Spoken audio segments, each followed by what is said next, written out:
organizacije koje do sada niste imali nikakve potrebe raditi, da nesmetano funkcionišu, to je najvažnije. Ja želim još jednom da se zahvalim američkom ambasadoru i američkoj ambasadi, naravno i američkoj vojsci na jednoj izuzetnoj saradnji koju Pirot ima sa njima i na jednom velikom poklonu, to je ovaj inkluzivni centar na preko 400 kvadrata sa okolnim prostorom i siguran sam da će ovo biti objekat od ponosa za naš grad koji će osobe sa invaliditetom i razne druge kategorije udomiti i smestiti na pravi način. Mi ćemo se potruditi da ovaj objekat bude održiv. Odvojili smo novac u budžetu za finansiranje organizacija koje se bave ovakvim osobama, odvojili smo novac u budžetu za opremanje objekata i za opremanje za funkcionisanje i siguran sam da će ovaj objekat imati svoju pravu namenu i omogućiti podizanje kvaliteta usluga prema ovakvim osobama. Još jednom se zahvaljujem na uspešnoj saradnji dosadašnjoj i siguran sam da ćemo i dalje lepo sarađivati i da ćemo naći načina i projekte da dalje sarađujemo. Čast, ali ne samo čast, nego i zadovoljstvo i sreće da mogu da budem tu u Pirotu danas na otvaranje ovog centra. Jer preko naše saradnje sa gradom načelnikom, kojega dobro poznamo isto preko njegove aktivnosti u Naledu, mi smo imali priliku da izgradimo nešto koje će biti od koristi ne samo za cijeli grad Pirot, ali mislim da isto za najugroženiji sektor ovog grada. I to je meni velike zadovoljstvo kad vidim djecu koji već igraju tu u igralištu, ali kad smo vidjeli ustanovi i kako je dobro pripremljeno.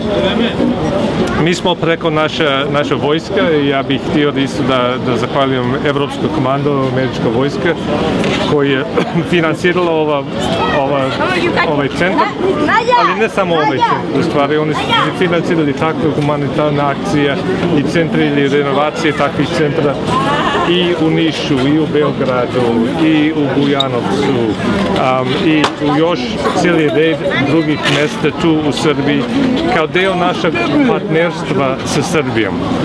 Ali danas ovaj zgrad je tako lepo. I meni je čast da mi možemo da otvorimo ovu zgradu, ali mi damo Pirotu cigla i beton i drvo. Ali život će doći kad počne da upotrebiti ovu zgradu.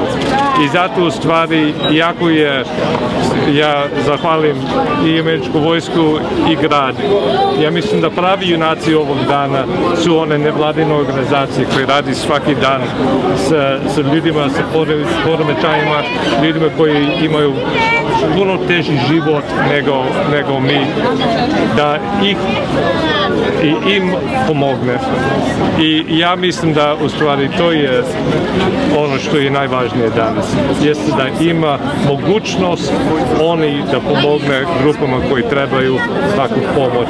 Tako da hvala na pažnju, ali ja se nadam i meni je gradonačelnik obećao da u roku mjesec dana sve namještaj će tamo biti unutra. U stvari neće biti inauguracija ceremonijalna, nego u stvari inauguracija rada u ovom centru i to će biti najvažnije. Hvala lepo.